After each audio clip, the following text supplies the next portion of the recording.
and welcome to Mrs Patnell's Phonics session 2 of this week. It'll show us like session, I think we're probably getting into the 16s and 17s now, online. Now, I am going to talk to you today about reading words a little bit quicker than usual. So we're quite used to using our phoneme flicky fingers and then blending them together. So we're going to have a go of countdown words where I've got a whole list of words that you can definitely read, and I want to try and read them off quickly. So we're going to practice our speed a little bit more, maybe not relying on blending so much to read. If you think you can kind of almost blend it quickly in your head and say it quickly, then moving towards that would be an excellent thing to do at this point in the year. Don't worry if you still want to rely on blending, but you're still working on that. That is fantastic as well. We are going to be looking at the common exception words for phase 4 that we've been looking at over the last few weeks because we've learnt them all now. So we're going to go through them and make sure they stick in our heads. And we've got a bit of sentence reading to do as well. But I'm going to start with our flashcards, as we always do. Unk. Sh. J. Ooh. Sorry, I made more of a w. It's more of a w sound. X. Z. Z. Qu. Ch. Or the. Ng. A. E. I. O. R. Or.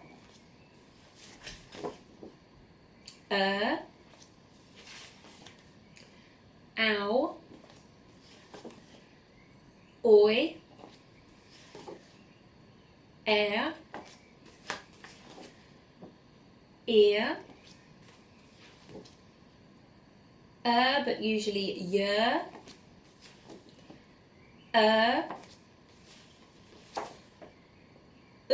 Or oo. Y.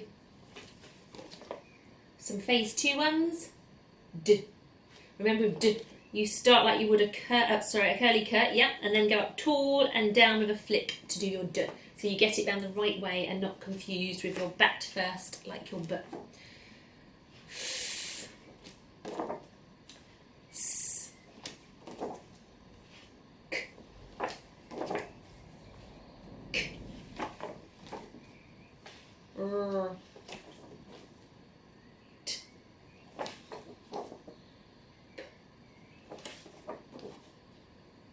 P.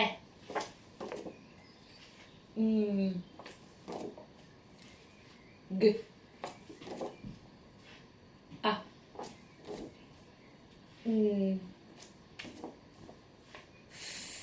Ends of words or syllables usually when there's 2. S. Same for those 2. K. Usually at the ends of words or syllables for that K. And O. Brilliant, lots of phase 2 ones in there today, so I hope you remember them all. Let's pop that to one side. So we are going to look at our common exception words for phase 4. I'm going to bring them a little nearer to the camera, and I'm also going to say the first time round a sentence using these common exception words. So maybe you could think of one as well. It doesn't have to be the same as mine. So when I show you this one, this is helping you, okay, this is helping you in there, but basically these 3 together are making an sound. So some. A sentence with some in. Maybe you could call one out to the camera. I'm going to say, I would like some cheese on toast. Some. Here's our next one. Remember, it's a magical E, or magic E is its name, turning the I back to its name of I. So we've got like. I like the colour blue. Mainly if it's sky blue though. This one, helping you in the middle, what would normally be the A digraph, he's making an S sound. So S-E-D, said. I love all the children in my class, said Mrs Patnell. And all those others that have joined these videos as well. Well done, I love you for joining. And this one, the is just basically taking a holiday. Have. Oh, hang on, sentence. Can you think of one? Maybe I have pizza for my dinner tonight. This one. This is making an sound. It's got an extra on. We used to sing without that. So really, it's just this guy taking a holiday. But you have to remember he's there when you're writing it. But when you're reading it, almost think he's not doing anything. Were. Sentence for were. We were doing really well with our phonics. Were. Here's this one. Now, the air this time is not making an sound, it's making an air sound. Being tricky. We're not used to seeing the air sound written like this. So we've got the air there. And it's there. There's a few different theirs in life. This there is like it's over there. Okay, so we might say, my shoes are over there. There. This one is little. Okay, they're pretty much all helping you apart from him doing nothing on the end. All little. I have little eyelashes, basically, is my most littlest thing. I have little eyelashes, not nice long lustrous ones. This one, making an sound, not really doing anything, but these two are helping you. You could say that all three together are making the sound. Come. I will come to your party. This one, totally tricky, looks like honour. This is the only sound you can actually hear when you say this word because it is one, like the number one. Okay, so I might say I am holding up one finger. One. This one we learnt in yesterday's lesson, making an ow sound that you'll come used to seeing in year one. So out. I am going out tonight. This one, just a little tricky here. That's helping you. That's making an O sound. So. I would so like to go to the ball. This time the O is making an oo sound. So do. Do you want hot chocolate with your marshmallows? This one. These two are together making just the w sound that it would normally make by itself. This making an o sound. What? What would you like for your tea? Having pizza, I told you. And this one, the same again. These two are just together, the w and the they're together, just making the w sound by itself. It's almost like you don't even need him there, but he's there, he's being tricky. So when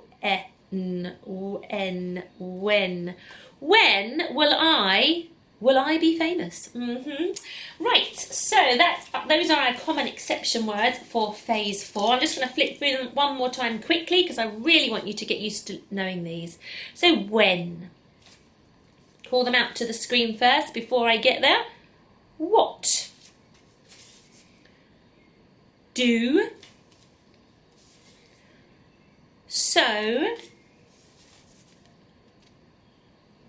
Out. One. Come. Little. There. Were, or you can almost make a sentence with these. There were little. Have. Said. Like. Some. If you've got these at home or you've wrote them out yourself as flashcards, maybe you could try moving them around, particularly with the other common exception words that we've got here, and maybe having a go at making yourself a sentence using these words. You might have to write a couple of extra ones on a bit of paper so that the sentence makes sense. But yeah, move those common exception words around and create your own sentences. Right, next up, I want to look at countdown words. So I want to get used to reading a little bit quicker than we normally would. I'm just going to tilt this back a little bit so we can see my countdown words a little easier. So here they all are, okay, and I want to be able to read them quite quickly. If I had my timer on me, I'd want to see if we could do it in under a minute, but I don't have my timer on me. Maybe you could pause this screen and then find your timers from our maths lessons a couple of weeks ago, maybe on your iPads, and see if you can read all of these words. I think there's 10 of them in total. 5 add 5, double 5 is 10. So there are 10 words in total. Maybe you could read them in under a minute, but we're going to have a go now. Now, like I say, I'm going to do it quite quickly to try and help you move on a little bit from your blending.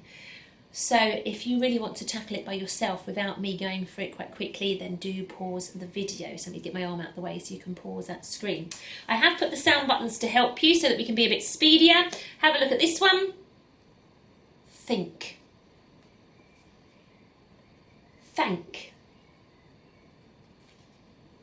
Street. Spring. Crept. Let's bend it down a bit because actually they're getting a little bit caught by the light, I think. Slept. Slept. Crunch. Crunch. Scrunch. Scrunch. Trunk. Trunk. Drift. Drift. How quick was that? Brilliant. You could also, when we do this in future, when you pause it, you don't have to read them in order. You can pick ones off and tick them off as you go. If I was in my classroom, I'd choose a different child to read each one and see if we could do it quickly. But unfortunately, we're in slightly different times at the moment. But hopefully we'll get back to normal soon. So that's our countdown words. I've also got a sentence for you to have a go at reading. In fact, a couple of sentences. They are yes or no ones. Okay, so what type of question, what type of sentence I was going to say would need a yes or no answer or an answer. And I've almost given it away there. The type of sentence it would be a question. So these should have question marks at the end of them, and they do. So let's go with our first one. We have got 3 in total. Our first one ends here at this question mark. So we have got, and you can pause it to read it yourself. In fact, I'd like you to have a go at doing that, and then you can put it back on and hear me go through it with you.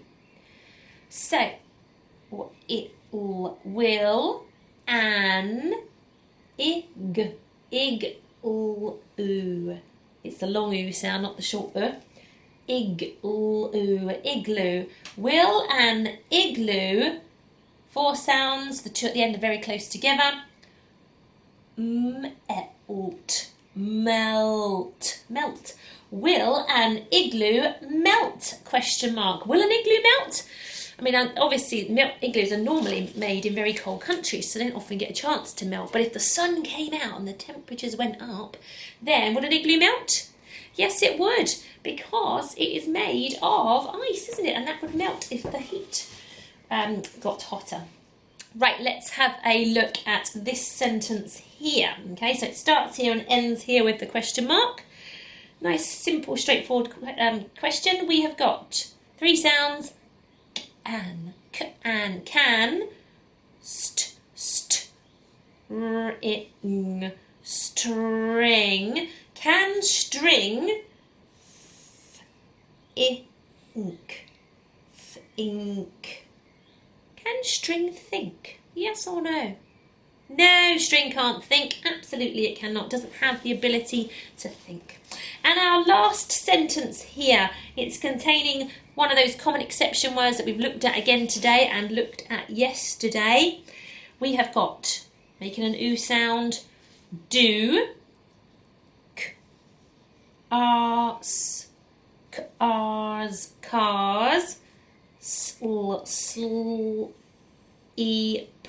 sleep. Do cars sleep? Question mark. Do cars sleep? Yes or no? No, cars don't sleep. We just turn them off, but they're not sleeping. Notice how in all these sentences they have perfect punctuation, which is what I want from your sentences when I set you a challenge in a moment. Capital letters, remember they don't have cursive flicks to them, and they look different in some situations, quite different to the lowercase. Curly cut is quite similar, and so is oo, but they don't have the cursive flicks, and you can see D is entirely different, it's capital one. So capital letters, finger spaces, I want gaps between words to make it easier to read, and these ones, because they are the type of sentence that is a question, they have a question mark at the end of every sentence. Okay, so your stretch task of writing today is going to be the sentence. Actually, there's 2 sentences today. I'm sneaking an extra one in. Your first one, you can do both. You can just do one if you want, but I'd love you to do both. The first one is, do trains run on tracks? This is quite a short one. This is why I've given you 2. Do trains run on tracks? And that has the common exception word do in, so it's making sure you're knowing how to spell those as well. Do trains run on tracks? Think about the punctuation you need on the end of that. What kind of a sentence is it? And your other sentence is, a bit longer this one, can we see the stars on a clear night? Can we see the stars on a clear night? So quite a few words there. Let's count them. This is words, not sounds, remember. Can we see the stars on a clear night? So there's 9 words to think of how to spell in that sentence. Think about how you punctuate it. What kind of a sentence is it? Don't forget capital letters and finger spaces. If they're tricky, I want you to have a go at trains, okay, trains, or I want you to have a go at night, or the initial sounds or any sounds you can hear when you say trains, trains, or night. And if you're in my class, put it on Tapestry. If you are just doing these videos at home and you're doing fantastically well, I imagine, show them to an adult and tick everything you got right and correct the things you didn't. And I will see you again tomorrow. Bye-bye.